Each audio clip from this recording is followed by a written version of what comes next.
buenos días, buenas tardes o buenas noches, en dependencia a la hora que usted pueda conectarse y ver esta transmisión. De hecho, es mi primera transmisión en vivo. Estoy estrenando en esta ocasión y lo quiero hacer con una meditación acerca de un episodio de la vida de David, específicamente cuando David ya comienza ese periodo de su vida en la que es un fugitivo de Saúl, y vamos a aprender algunas lecciones de la vida de David en ese principio.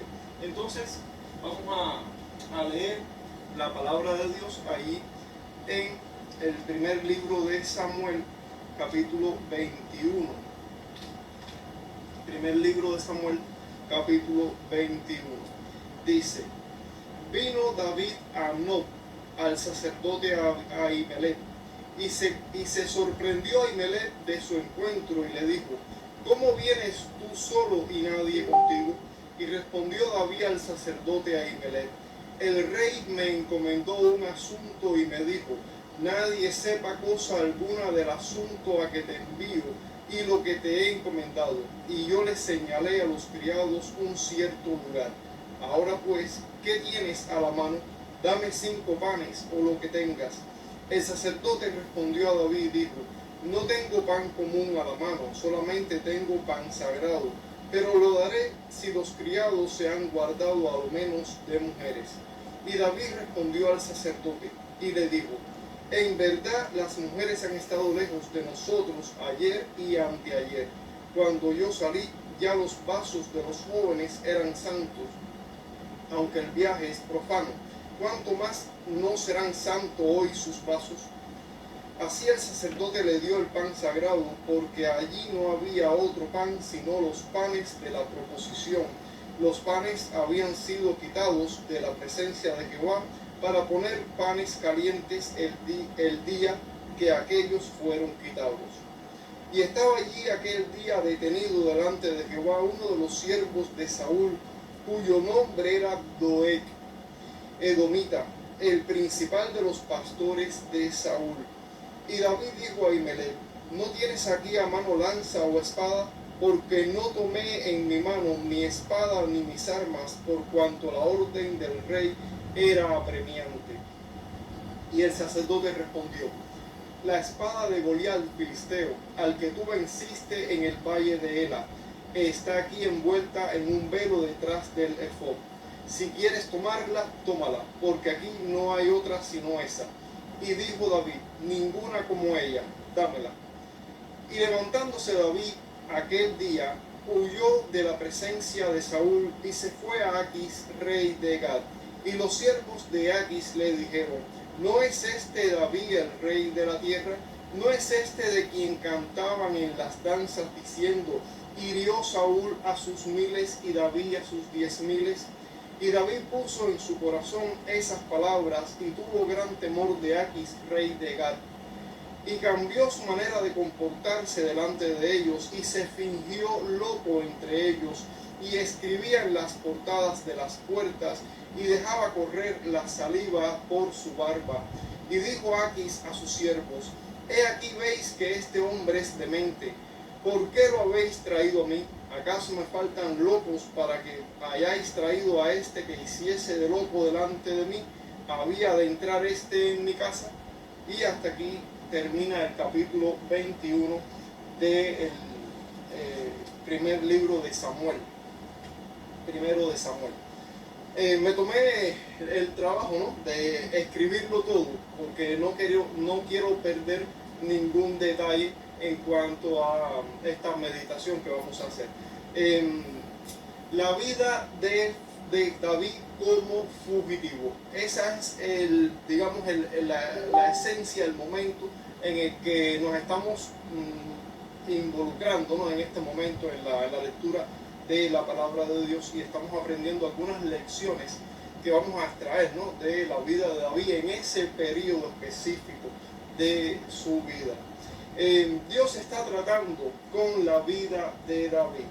Dios va a formar a David para hacerlo rey de Israel, pero no como cualquier otro rey, sino como un rey que va a ser como un tipo, una tipificación del rey Jesús, un tipo, entiéndase, una tipología.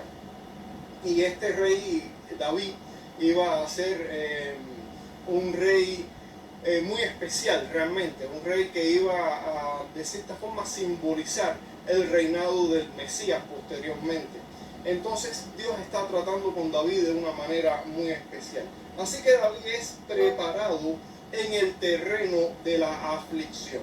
Recordemos que Saúl quería matarlo y ese fue, digamos que el motivo, la causa que desató la huida de David. Dios va a convertir a David en un hombre conforme a su corazón. Así que David tiene que ser pulido en este periodo, en este momento. David tiene que ser pulido, tiene que empezar a ser tratado allí de manera que su carnalidad, su mundanalidad propia de un ser humano, como todos los seres humanos, pues David no era diferente, tenía que ser pulido en ese sentido. David tiene que ser pulido por la mano del Señor. Saúl, atormentado por sus celos y temeroso de la popularidad de David, decide matarlo para evitar que el trono de Israel le sea quitado y para querer establecer una monarquía con su descendencia. Es decir, Saúl quiere establecer una monarquía con su descendencia y quiere evitar que el trono de Israel le sea quitado para que le sea dado a David. Así que Saúl quiere matar a David. Pero ese es el escenario propicio para transformar a David y pulir en él un carácter espiritual y despojarlo de sus inclinaciones carnales. Así, los hijos de Dios, es decir, estableciendo una comparación entre la vida de David, lo que está pasando David en este momento, y comparándolo con los hijos de Dios, es decir, con la iglesia, con todos aquellos que somos llamados por Dios a formar parte de su pueblo. Así, los hijos de Dios somos llamados a ser hechos conformes a la imagen de Jesús. Eso lo vemos en Romanos capítulo 8, verso 29, donde nos dice ahí exactamente que fuimos predestinados, así exactamente, fuimos predestinados para ser hechos conformes a la imagen de su Hijo Jesucristo, para que Jesucristo sea el primero o el primogénito entre muchos hermanos. Note que Dios quiere formar en David a un hombre conforme a su corazón, y Dios a su pueblo nos ha predestinado para ser hechos conformes a la imagen de su Hijo. Como Dios está preparando, o como Dios preparó a David para crear de él un hombre conforme a su corazón en el terreno del sufrimiento, pues no va a ser diferente con nosotros. Nosotros también vamos a ser formados, hechos conformes a la imagen de Jesucristo, y para eso vamos también a pasar por la misma escuela del sufrimiento que pasaron todos los héroes de la fe de antaño, y por supuesto a nosotros pues, nos va a tocar también de alguna manera, es decir, a cada uno en su momento, en su tiempo, en su lugar, de maneras muy particulares, muy específicas, pero a todos nos va a pasar que vamos a pasar por la escuela del sufrimiento, porque Dios tiene que pulir en nosotros un carácter espiritual, como lo hizo con David, como lo hizo con todos sus siervos, como lo hizo con Moisés, como lo hizo en fin con todos sus siervos, pues con nosotros no va a ser diferente. El sufrimiento es el recurso de Dios para pulir nuestro carácter espiritual. En el sufrimiento, en todas esas situaciones que superan nuestras fuerzas humanas, pues es ahí que aprendemos a derramarnos en Dios como nuestra única y suficiente esperanza. Y hago notar un detalle. En el sufrimiento, donde se agotan todas nuestras fuerzas humanas, porque si su experiencia es como la mía, Usted va a probablemente estar de acuerdo en que muchas veces hemos escuchado que Dios no pone cargas más allá de nuestras fuerzas, que Dios no pone cargas más allá de lo que podamos resistir. Señores, miren, eso ciertamente no es verdad. Eso propiamente no es cierto. De ninguna manera. No hay forma de que usted pueda ser pulido espiritualmente, que su carnalidad pueda ser vencida y que la espiritualidad pueda surgir en su lugar si la carnalidad mantiene sus fuerzas para luchar. Dios lo va a llevar a usted al punto donde sus recursos humanos no van a servir, donde usted sencillamente no va a tener fuerzas o capacidades o recursos o posibilidades para vencer determinadas situaciones, no lo va a lograr. Dios lo va a llevar a ese lugar de desesperación, a ese lugar donde humanamente no hay solución. Dios lo va a llevar a ese lugar. Es en esas situaciones difíciles donde la carne pierde todos sus recursos que aprendemos a esperar en Dios con la confianza de que si Él quiere librarnos, nada nos podrá tocar. Si Dios quiere librarnos, no importa la situación por la que usted esté pasando, si Dios quiere librarnos, nada podrá tocarnos. Ahora, si Dios quiere que partamos de este mundo, o si Dios quiere dejarnos en este mundo, pero en una situación, digamos, de desventaja, pues nada de lo que usted haga en su carne podrá impedir o evitar que eso suceda. Así que usted tiene que llegar al punto de aprender a confiar en Dios y de ver a Dios como su único y suficiente recurso. Usted tiene que llegar a ese punto si quiere formar un carácter espiritual, si quiere ser hecho conforme a la imagen de Jesús. Usted tiene que matar la carnalidad, tiene que hacerlo, tiene que llegar ahí. Y por supuesto es el recurso que Dios va a usar, o uno de los recursos que Dios va a usar, porque no va a ser el único recurso. La palabra de Dios es un recurso, la iglesia es un recurso, la gracia es un recurso, la oración es un recurso, en fin, pero uno de, entre otros varios, de los recursos que Dios va a usar también será el sufrimiento, donde la carne será vencida y en todas sus posibilidades para que usted descanse confiadamente en Dios como su única y suficiente esperanza. Así vemos que David huye de Saúl y llega a la ciudad de Nob, donde vivían los sacerdotes. Era una ciudad donde vivían muchos sacerdotes y a donde fue trasladado el santuario, es decir, el tabernáculo, ese tabernáculo que construyó Moisés. Fue trasladado a la ciudad de Nob en cierto momento. Recuerden que el tabernáculo estaba en Silo, tiempo antes, cuando Samuel no había nacido, y cuando Samuel, bueno, pues nació, y los primeros años de Samuel, pues el tabernáculo estaba en Silo, pero fue trasladado posteriormente a esta ciudad de Nob. Entonces, el santuario del Señor fue trasladado a ese lugar. En tiempos de Elí, el santuario estaba en Silo. David llega a Nob y se reúne con el sacerdote Ahimelech. Ahora, ¿quién es este Ahimelech? Ahimelech es bisnieto de Elí. Bisnieto de Elí. Y recuerden un detalle, ¿no? Si usted va a los primeros capítulos del primer libro de Samuel, se va a encontrar que hay una situación que los hijos de Elí, que eran sacerdotes también, abusaron, hicieron un abuso de su cargo, hicieron un abuso de su oficio, y Dios condenó a la casa de Elí, a la descendencia de Elí, respecto al sacerdocio. Así que hay una situación que se va a dar, ¿no? Y notamos que este Ahimelech es bisnieto de Elí. Es bisnieto de Elí. Ahí se reúne David con este Ahimelech, quien es bisnieto de Elí. Aquí vemos a David actuando más en la carne que en el espíritu. Sus maniobras eran elaboradas por la astucia humana y no en la sincera confesión de la verdad. David llega a Nob un día de reposo. Da la coincidencia, y entiéndase que la coincidencia no es casualidad.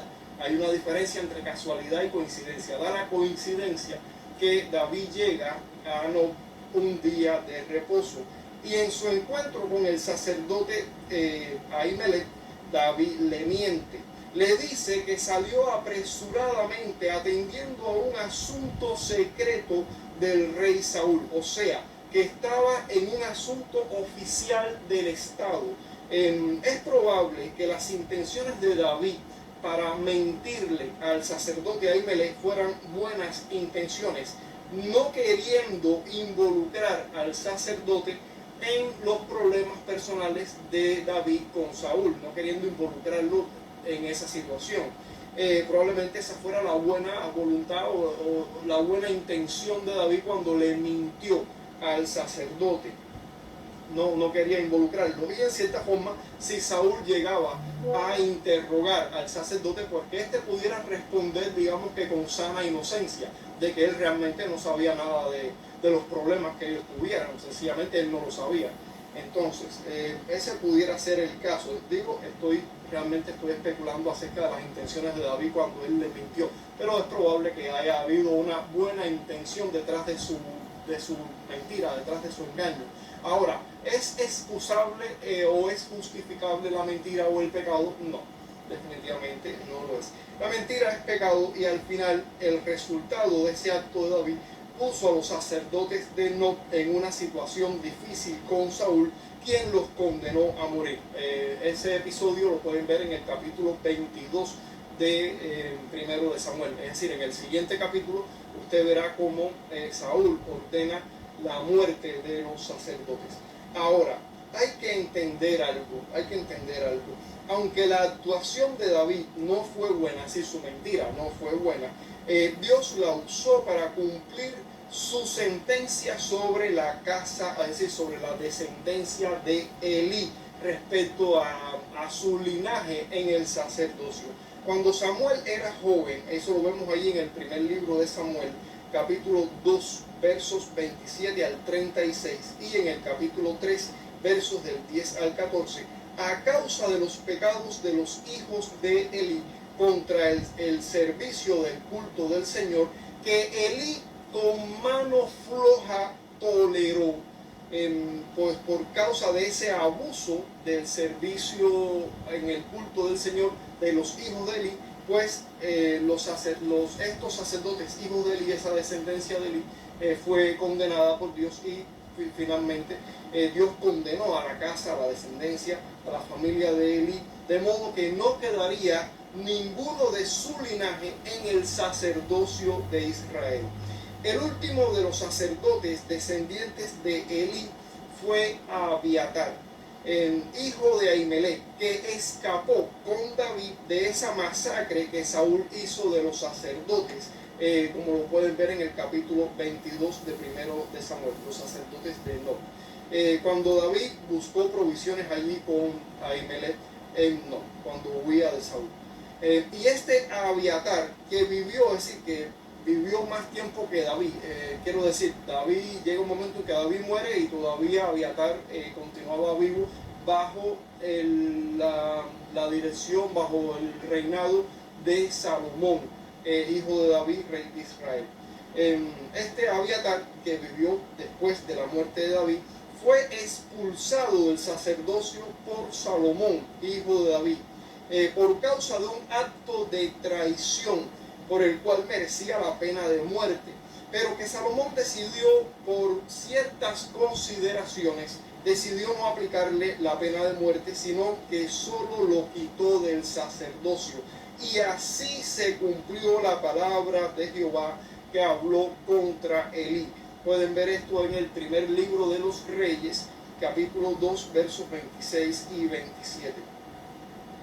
Así David llega a Nob y le miente al sacerdote Ahimelech acerca de su visita y le pide provisiones, alimentos y armas, porque a causa de la prisa salió sin aprovisionarse de nada.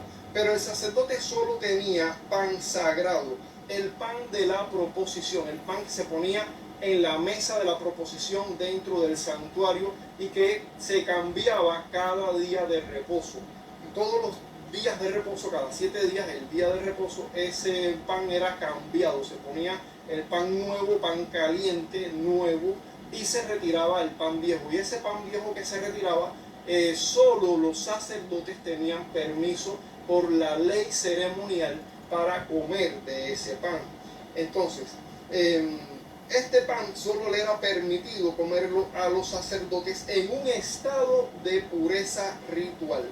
Según las leyes ceremoniales, nadie más podía comer de este pan, pero Ahimelech decide atender a una ley superior, la ley de la necesidad y la misericordia. David y sus hombres tenían necesidad, y Ahimelech hizo uso de la misericordia y compartió el pan de la proposición para atender a una necesidad de David.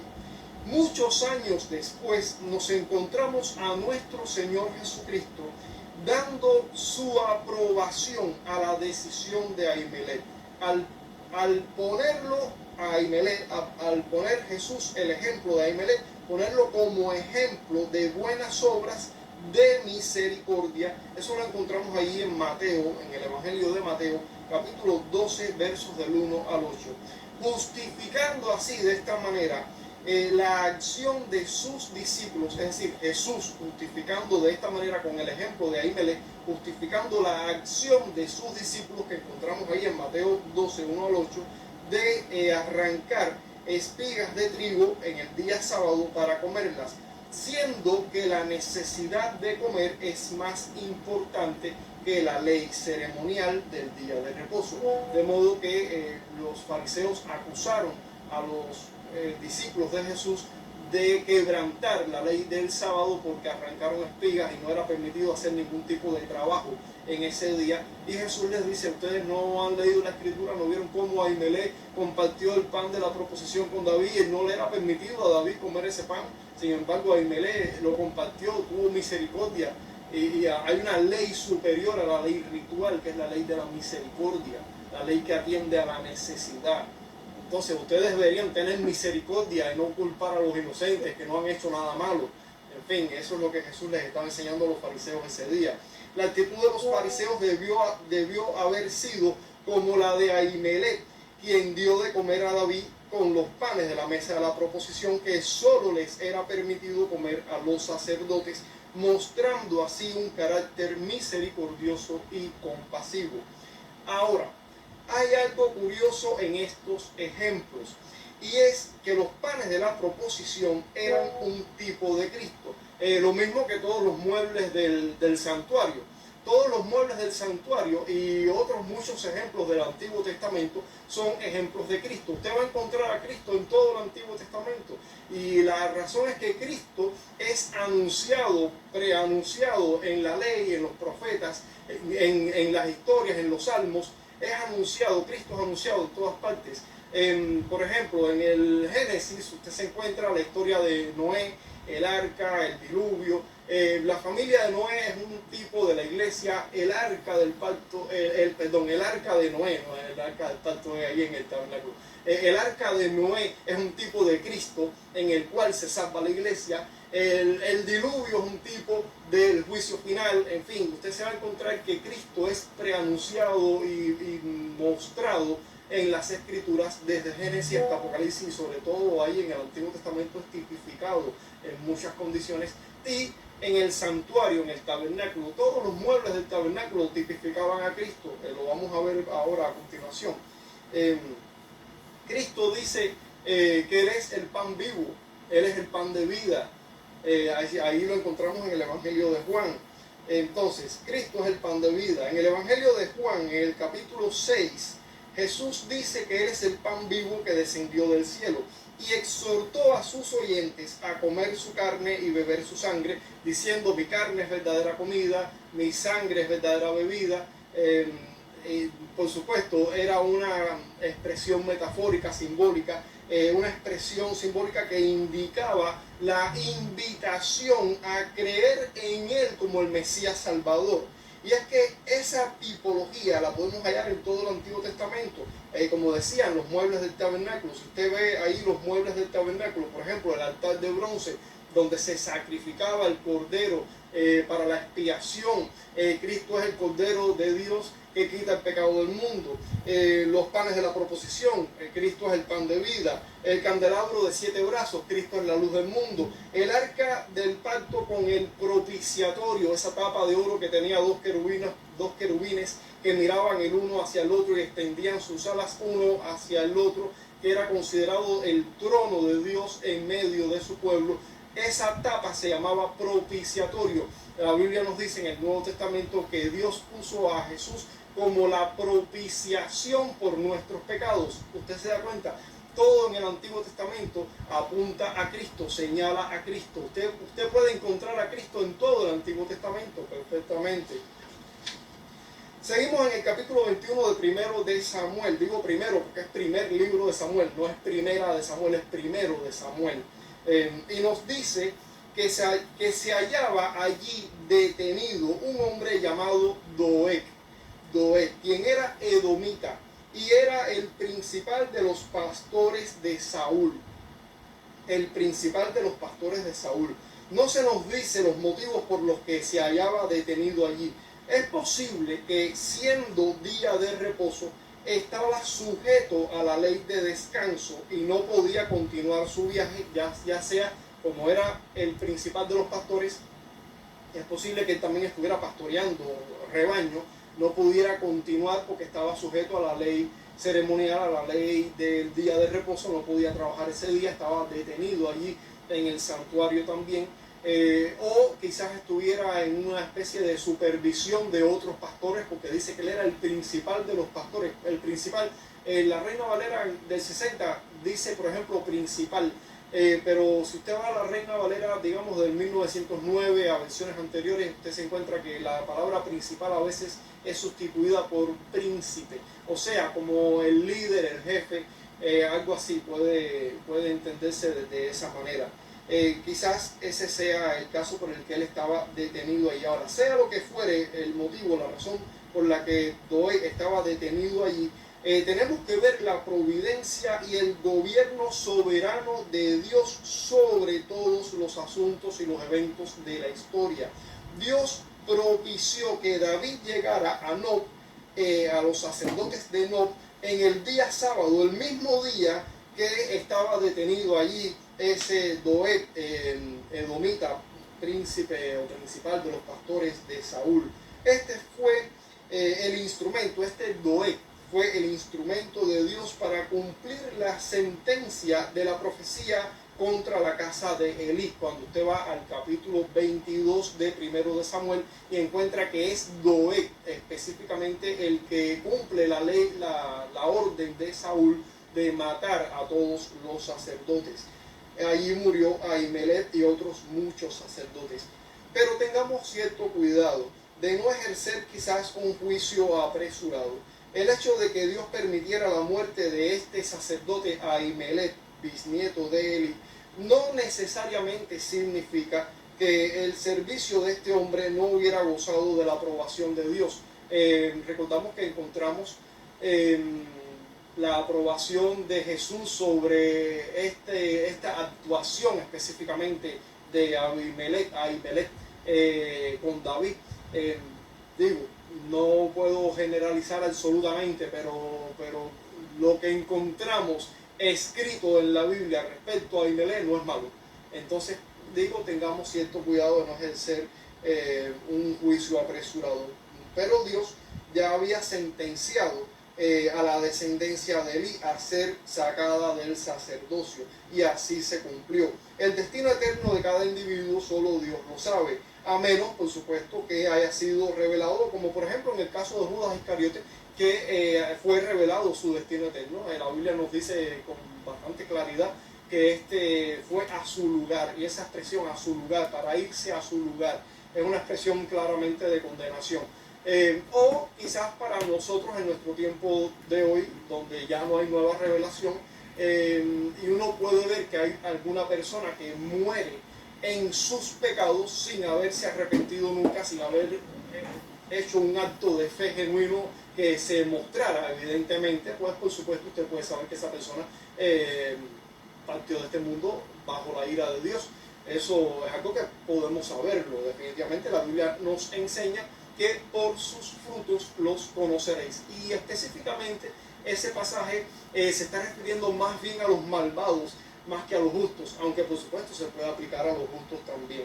En fin, bueno, el caso es que solo Dios conoce con precisión el destino eterno de cada cual. Nosotros tengamos cuidado de no hacer un juicio apresurado. Dios es soberano sobre la historia. Nada puede suceder por pura casualidad. Eso no puede suceder. Dije anteriormente que hay una diferencia entre coincidencia y casualidad. Conceptualmente, casualidad es todo lo que ocurre sin causa, pero definitivamente sin causa no ocurre nada. Así que la casualidad como tal es algo que no existe. Ahora, la coincidencia es cuando dos o más cosas, eventos, objetos, en fin, coinciden, ya sea en un punto o en un momento específicamente. Eso sí sucede, eso sí es una realidad. Ahora, bien, nada sucede por pura casualidad. Luego que David tomara el pan de las manos de Ahimelech y también la espada que era antiguamente de Goliat el filisteo, a quien el propio David matara en su juventud y lo decapitara con la propia espada del gigante, entonces se dirige a la ciudad filistea de Gat, donde reinaba Aquis. Un detalle, Aquis, el nombre Aquis puede ser el nombre propio del rey de Gat, el filisteo, pero hay quien propone que Aquis pudiera ser un título como es, por ejemplo, Faraón para Egipto, que no es un nombre propio. Bueno, eso es un detalle, digamos, para tener conocimiento de estas cosas, pero en realidad no es importante. Aquis reinaba en Gat, en la ciudad filistea de Gat. David se dirige a Aquis, a Gat, y claro, Aquis estaba ahí dirigiendo, se dirige a la ciudad filistea, se dirige a los filisteos, a encontrar refugio en los enemigos de Israel. Allí se dirige David. Esta fue otra maniobra carnal de David, quien pensó que podía hallar refugio entre sus más acérrimos enemigos. Los filisteos, no habían olvidado las canciones de las mujeres cuando decían Saúl mató a sus miles y David a sus 10,000. Y cuando David llegó al lugar, pues lo reconocieron.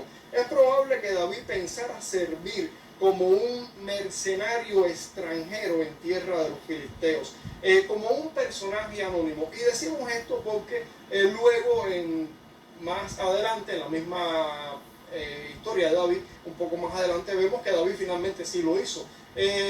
Ya después no lo hizo encubiertamente, lo hizo y ya sabían que él era David propiamente, en fin. Pero podemos pensar que quizás David pensara, voy a irme a los filisteos anónimamente, que como uno más, como un don nadie, como alguien desconocido, pero como dijéramos en buen cubano, el tiro salió por la culata, porque sí lo reconocieron. Lo reconocieron y eso lo puso en aprieto, lo puso en una situación muy difícil. Dice aquí nuestra meditación, es probable que David pensara servir como mercenario extranjero en tierra de los filisteos, como un personaje anónimo, pero resultó en una humillante situación, pues fue reconocido por sus enemigos y a David no le quedó más remedio que hacerse el loco delante de Aquis y de sus siervos. Y de hacerse el loco, literalmente, hacerse el loco. Se puso a escribir en las paredes, dejaba chorrear la saliva por su barba. Esto de chorrear la saliva por su barba era un acto humillante. Que alguien le escupiera a otro en el rostro o le escupiera en la barba era una situación humillante. Que la barba le fuera rapada a un israelita era una situación humillante. Que el vestido le fuera cortado y se descubriera sus partes íntimas era una situación humillante. Todas esas cuestiones eran humillantes. David tuvo que dejar chorrear la saliva por su barba. Fue una situación humillante a la que se tuvo que someter para salvar su vida, literalmente para salvar su vida. Y es que no podemos pensar que podemos hallar descanso y reposo entre los enemigos del pueblo de Dios. Si usted está siendo perseguido por su fe, si usted está siendo usted está sufriendo por causa de la fe, usted no puede pensar que puede encontrar refugio y descanso en la alianza con los enemigos de Dios y con los enemigos del pueblo de Dios. Definitivamente, eso no es algo que no va a funcionar. Es decir, si usted es un verdadero creyente, y está padeciendo por causa de la fe, ir a los enemigos de Dios en busca de refugio no es algo que le va a funcionar, no va a suceder. Eso, lejos de funcionarle, lo que le va a ir peor, es lo que sí va a pasar. Si te juntas con los impíos para huir de la persecución por causa de la fe, entonces los enemigos de Dios te obligarán a actuar en conformidad con sus actos naturales, actos vergonzosos delante de Dios. Te obligarán a participar, a tomar participación en cosas impuras que solo traerán vergüenza sobre tu vida. Pero a pesar de todo lo que David tuvo que pasar en esas circunstancias, Dios lo guardó, Dios guardó su vida y lo preservó, confundiendo a Aquis, al rey de Gat, confundiéndolo, no dejando que Aquis descubriera que realmente este era David. ¿Para qué me traen a este loco? Ustedes no ven que este es un demente más, no tengo yo ya suficientes locos aquí en mi país para que ustedes me traigan a uno más para que viva en mi casa.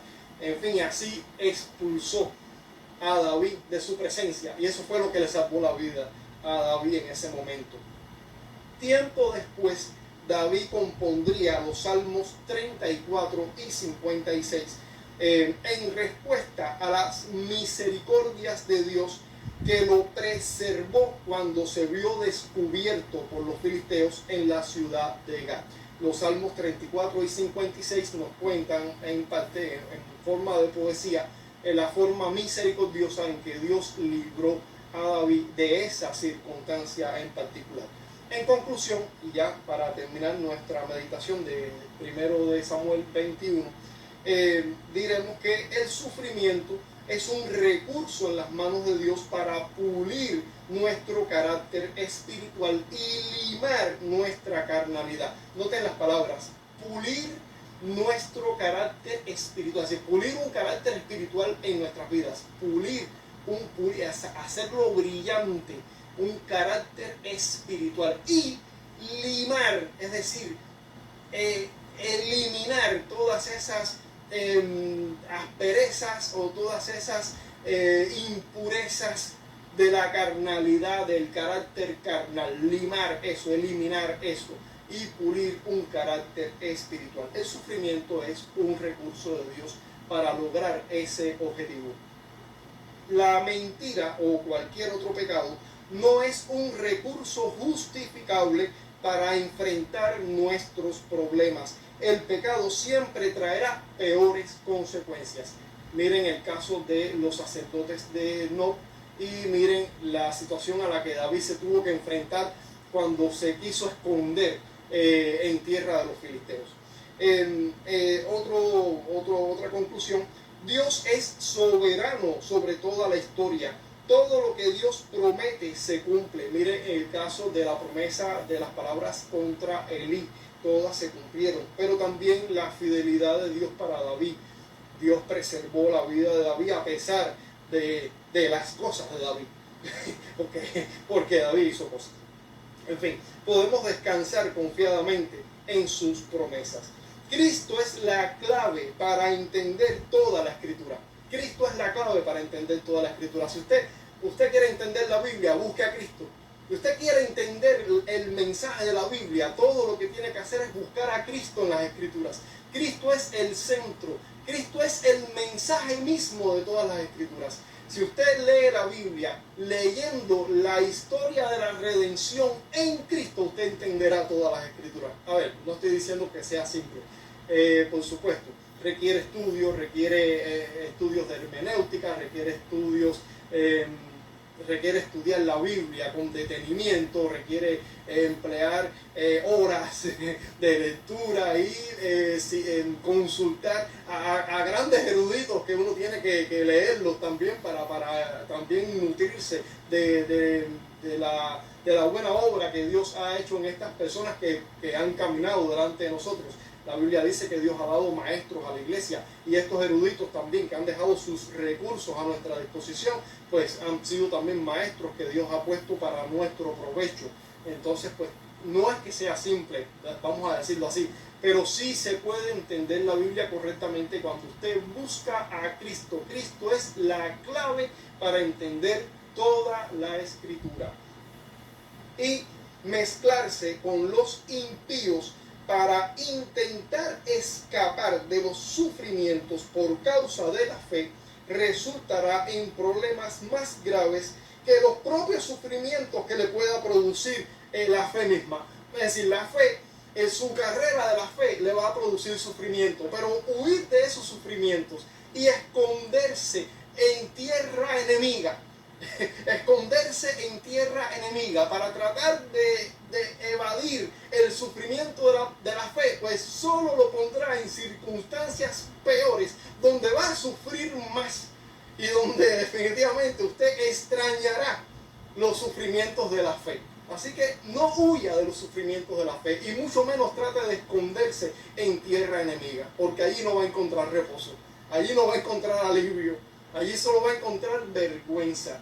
Vergüenza, eso es todo lo que sí va a encontrar en tierra enemiga, vergüenza. Entonces, los sufrimientos de la fe nos llevan a la santidad. Los sufrimientos de la fe nos llevan a la santidad. Mire el ejemplo de la carta a los Hebreos, capítulo 7, cuando Dios dice que Dios al que ama disciplina, y el fruto de la disciplina es santidad. Pero si Dios os deja sin disciplina, entonces el fruto de esa falta de disciplina será una vida mundana. Eso es lo que va a suceder. Entonces, la alianza con los pecadores traerá destrucción. Y así finalizamos nuestra meditación del capítulo 21 de Primero de Samuel. Espero que les haya sido provechoso. Y bueno, pues nos vemos en un siguiente en vivo cuando haga el otro. Vamos a ver si continuamos con Samuel o si hacemos algún otro tema. Dios les bendiga mucho y les deseo que se fortalezcan en la fe del Señor. Bendiciones.